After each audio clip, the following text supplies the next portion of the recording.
Marion Falkert, ladies and gentlemen, is CEO for the committee. Please make her welcome.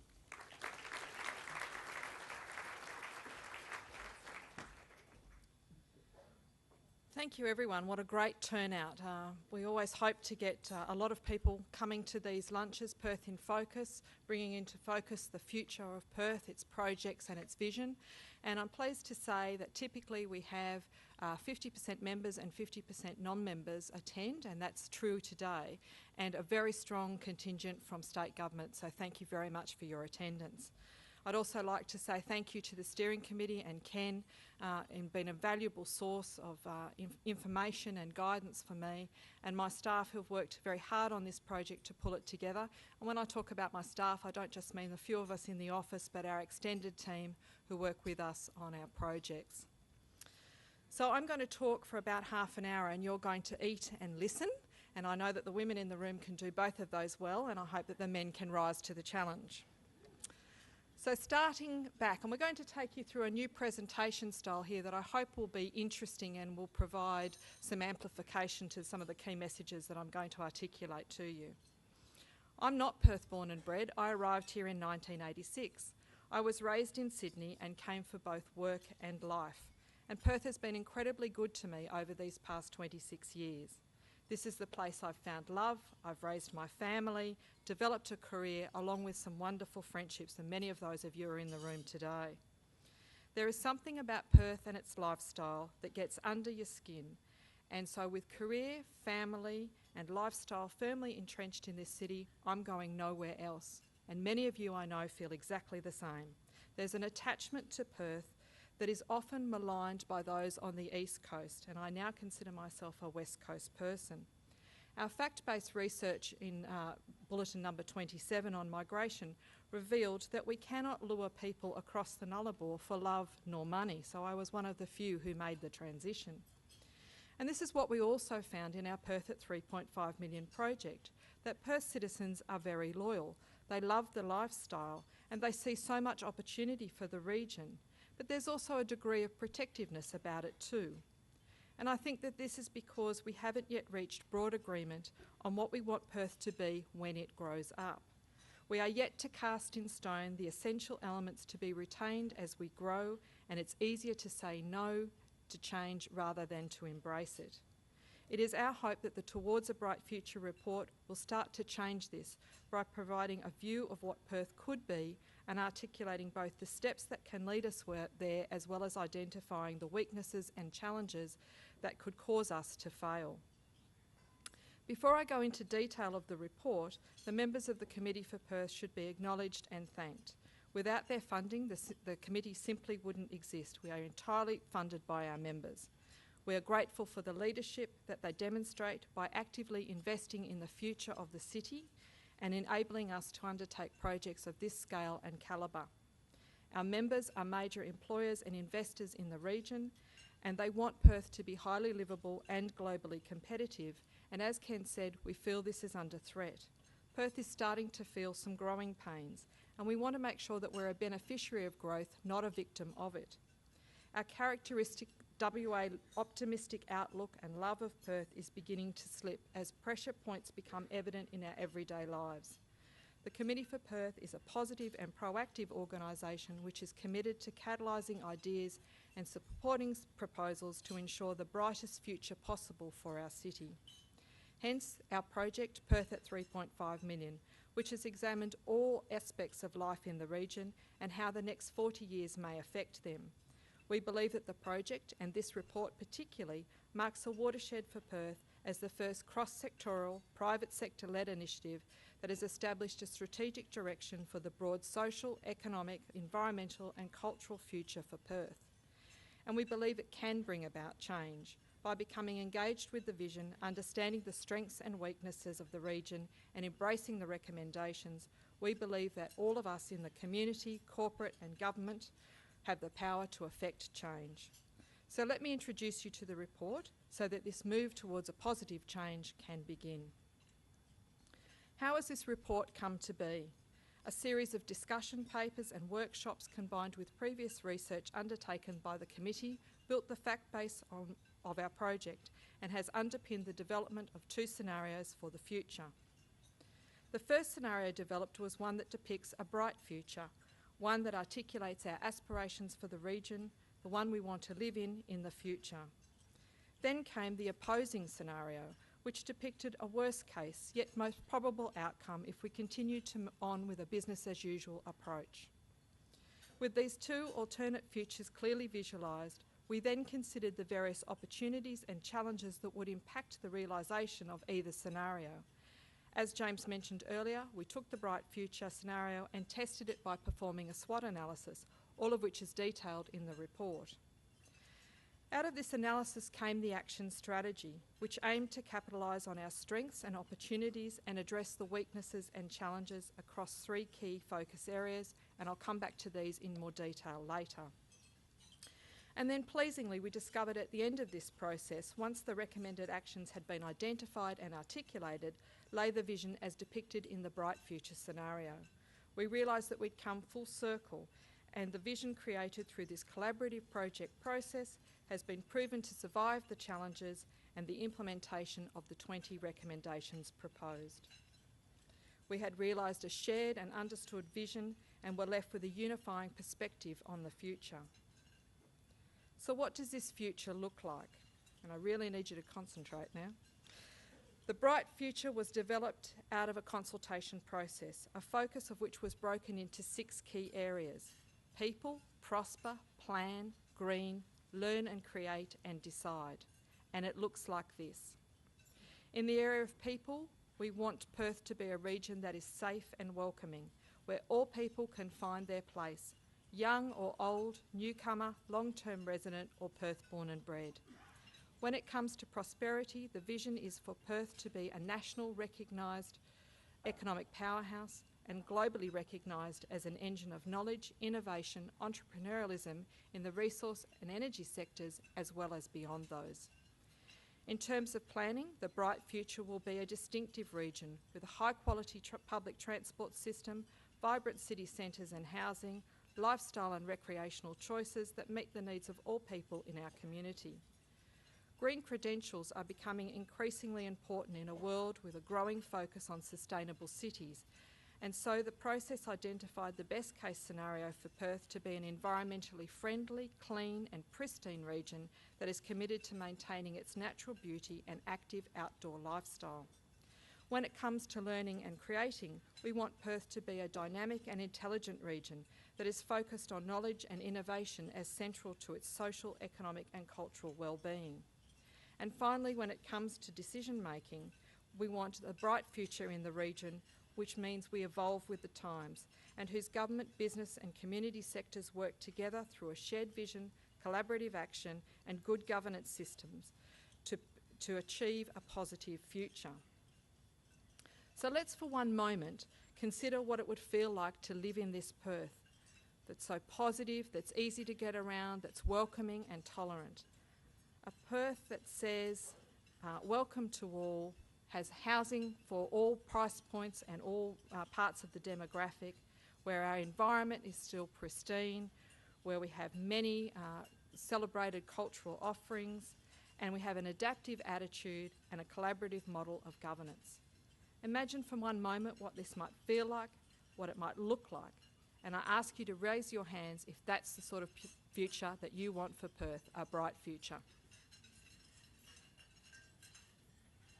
Thank you. I'm sure that there's no one who wouldn't want to be part of such an exciting future. But as identified earlier, our SWOT analysis revealed that there are a number of challenges and current weaknesses that can each contribute to us slipping away from the future bright vision. So let's have a look at these in more detail. Starting with people. Once again, our bright future is clearly articulated as a region that is safe and welcoming, but how does this vision stand up against current perceptions? Our research demonstrated that Perth is not perceived as a place for young people and is also perceived as somewhat unsafe. So already we've slipped a little. What about when we factor in the rising cost of living and that Perth is now rated in the top 30 most expensive cities in the world in which to live? We're slipping a bit further away. Our fact-based research clearly indicates that there's a gap between the rich and the poor that is widening, and this is yet another threat to us achieving our bright future. Again, fact-based research demonstrates that there's a growing mismatch between the location of affordable housing and the location of employment, and that housing is becoming out of reach for key workers. Perth also suffers from ongoing issues of racial and religious intolerance towards specific minority groups. So all of a sudden, just by factoring in some of the current weaknesses for Perth in the area of people, we have gone from the bright future to the worst case scenario, achieved by doing nothing out of the usual. We find ourselves in a region that is unsafe and unfriendly, is socially, culturally and economically divided, and where it is hard for families, the young or the old, to afford to live. We need to refuse to be satisfied with this and look to ways and actions that will bring us closer to our bright future. For example, we could develop an overarching vision for the entire region which reflects community aspirations and provides a strong and unified direction. We could continue the process of revitalising the city centres and increasing recreational choices. We could celebrate cultural diversity and therefore build perceptions of being multicultural and tolerant. We could better acknowledge our Indigenous people and their traditions and customs. Each of these steps is part of a process that, if achieved, brings us right back around to the bright future. So what about the next area, prosperity? Let's consider what could challenge the bright future here. Our chance of becoming a globally recognised economic powerhouse is threatened by our lack of economic diversity. WA is so heavily reliant on the resource and energy sectors, and there is a need for greater diversity in our economy. Perth is suffering from skill shortages and a decreasing ability to attract key workers. New innovative and creative industries suffer from distance to capital markets. It's feeling a little less bright now, isn't it? The fact that WA fails to receive national recognition or funding commensurate with its economic importance and influence puts us a step further away from the bright future. Similarly, failure to adapt to an increasingly global and Asian focus on renewable energy and resource efficiency could also make us fail to meet our vision. And finally, in the area of prosperity, Perth's infrastructure requires improvement to meet short and long-term growth needs if we are to get anywhere close to our vision. Factor in these weaknesses and challenges, and we find ourselves in a region that is too heavily reliant on the resource and energy sectors, that lacks economic diversity, innovation, resilience, and a degree of future-proofing. So what opportunities can we capitalise to bring us back to where we want to be? How about building on the region's resource and energy sector strengths to drive more scientific technological innovation? Or how about encouraging the establishment of more company headquarters or significant branch offices for the region? Consider how increasing economic diversity has the potential to make us more entrepreneurial and creative. Or how positioning ourselves as a leader in scientific and technological innovation may improve our standing globally. And finally, developing and importantly cementing Perth's role as Australia's gateway to Asia might be just the thing to bring us back round to our bright future vision. Combining the areas of plan and green provides for further food for thought.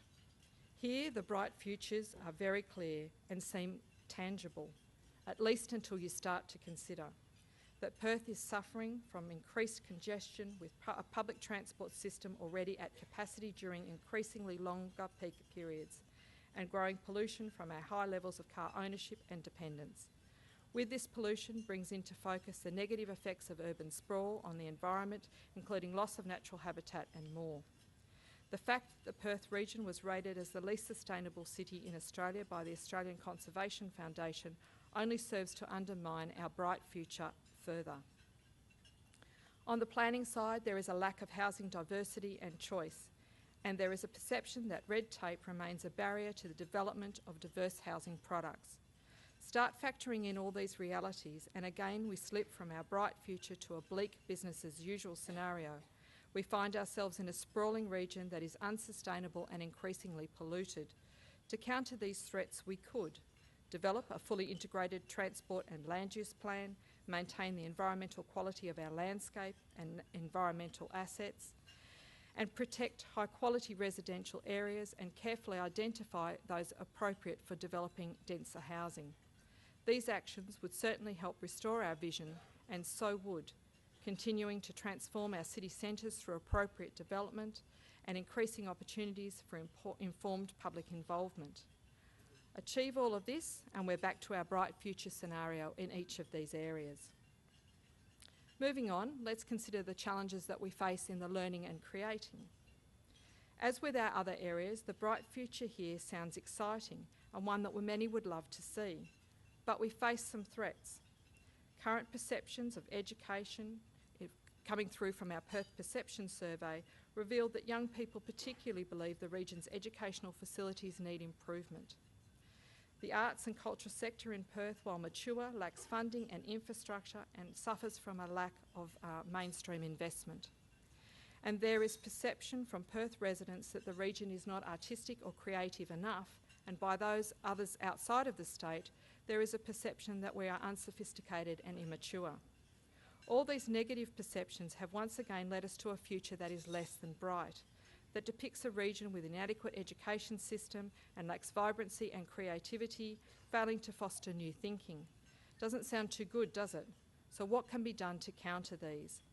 Identification of specific locations in Perth as physical knowledge and innovation hubs would be a step in the right direction, as would enabling and encouraging the knowledge, innovation and creative industries. Investment in education and adoption of programs that encourage diverse participation could lead to significant increase in human capital. If we work harder to support and encourage growth of accessible cultural activities in the Perth region and better acknowledge and celebrate local Indigenous culture as a first step in achieving cultural vibrancy, we would one day realise that we are indeed a dynamic and intelligent region that is focused on knowledge and innovation, which is central to its social, economic and cultural well-being. And finally, our SWOT analysis considered the impact of our decision-making processes. Far from a region whose natural instinct is to say no, this envisages a community that evolves with the times and is driven by a collaborative approach that is guided by a shared vision. So what stands in the way of us achieving this? Our survey revealed that there is a perception amongst residents that Perth is not willing to move with the times. Concerns have also been expressed about the inefficiencies and barriers to innovation being caused by bureaucracy or red tape. The Committee for Perth has long advocated for a review of local government, and this need for reform has been brought out by independent findings demonstrating that the Perth region suffers from fragmented local governance. This would inevitably hinder us from reaching our bright future vision. Decision-making in Australia as a whole suffers from inadequate public participation and a lack of genuine collaboration between government, industry and the community sectors, and without this our bright future suffers and we become a region that's stuck in the past, that lacks a shared vision, fails to collaborate and is undermined by fragmented governance. But if we were to embark on a process of preparing a regional and unifying vision for Perth that guided government and non-government actions and investment, and was accompanied by a reduction of red tape and a commitment to implementing the recommendations of the yet-to-be-released Metropolitan Local Government Review, well, that would be a future worth getting excited about. While the SWOT analysis outlined in this report has significantly more detail than I've covered here, what I've aimed to illustrate is how there are many existing or perceived challenges to our bright future vision, and these can be countered with appropriate action. The Committee for Perth prides itself on being solutions-focused, and so we were delighted when the natural process of this project presented an obvious and simple strategy for action that would allow implementation of a number of actions which would in turn lead us towards a bright future. This action strategy relies on three core components: vision, innovation, collaboration and adaptation. The first of these areas relies on the premise that we have developed a shared and understood vision, a unifying perspective of the future. Secondly, innovative actions are going to be required to achieve change. Things cannot remain the same, and we must think nimbly about how best to react to this. We simply can't have the same Perth with more people, however much we might want to. You can't maintain the status quo with 1,000 people a week coming to WA and most of them wanting to reside in the capital city. Melbourne's challenge to its status quo happened when they lost their manufacturing base in the 1980s. Its success today lay in innovation that led to the creation of a new vision to become a sporting and cultural capital in which people wanted to live downtown, which has obviously transformed the city and contributed to it being awarded the Economist prize title of World's Most Livable City. Collaboration and adaptation, in our view, is about a new way of doing things, and if we do not learn how to be adaptable, Perth will be wallowing in our worst case business as usual scenario. In the conversations we have about the future, we need to be honest about the trade-offs that we're going to have to make. There is no one perfect solution where there will not be winners and losers or compromises to be made. Within this three-stream context, we have developed 20 specific and achievable recommendations for government that we believe can bring about a successful transfer to the path leading to a bright future. There is not enough time to go through all of the recommendations in detail today, but very shortly you'll be receiving your copies of the report and they can be found on pages 30 and 31.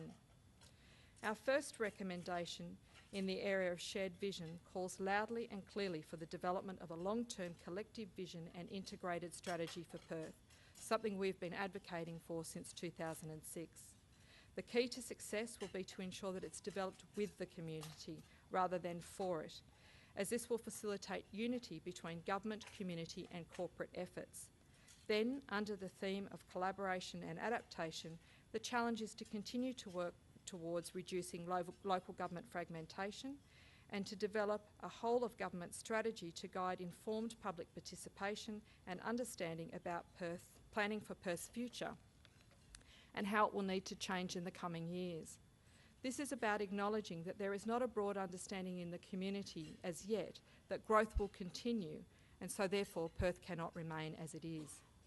The remaining recommendations call for innovation across a broad spectrum. They include calls for developing innovative practices for promoting multiculturalism, reducing crime, establishing affordable housing choices, increasing our global profile, addressing infrastructure, land use and planning, reducing red tape, enhancing our outdoor lifestyle and establishing more sustainable lifestyle practices. You can read more about the impact that each of these actions would have, and they are detailed in the report, and I'm sure will lead to some good Q&A following my presentation. So where to from here? What can we do to ensure that these actions are implemented and that our bright future is assured? The committee has a number of specific roles that it needs to undertake that are outlined in the report, but we are not a doing organisation. Our role is to catalyse and inform debate, to lead and advocate for action by those who have the power to effect change, be it government or non-government. So that's where you come in. We implore all of you who are serious about the future of Perth, whether for your own future or that of your families or the lifestyles of your staff or the longevity of your business in this state, to read the report, to consider its implications and to take appropriate action. We need you to visualise the bright future that we have described, to imagine what it would feel like, look like, taste like even, so you can become committed to bringing it into being. Today has been a busy one with the media, and the West will be running a series where it will take an in-depth look at each of our recommendations, and I ask you to read and consider these carefully and encourage others to do the same. Once you are informed, you will be able to change the conversation. Rather than bemoaning a situation, think about the solution, so that we can move beyond this cycle of being our own worst enemy, so that the positivity and positive messages can spread. It is through this report and advocating for the adoption of the 20 recommendations that we believe that every single one of us can play a part in manifesting this bright future, to bring it into reality so that we can all live in a brighter Perth. Trying to condense 4 years of work into 30 minutes has been incredibly challenging, and I know there's been a lot for you to digest. I thank you for being so attentive and encourage you to read the report in detail, and I look forward to the action that follows. Thank you.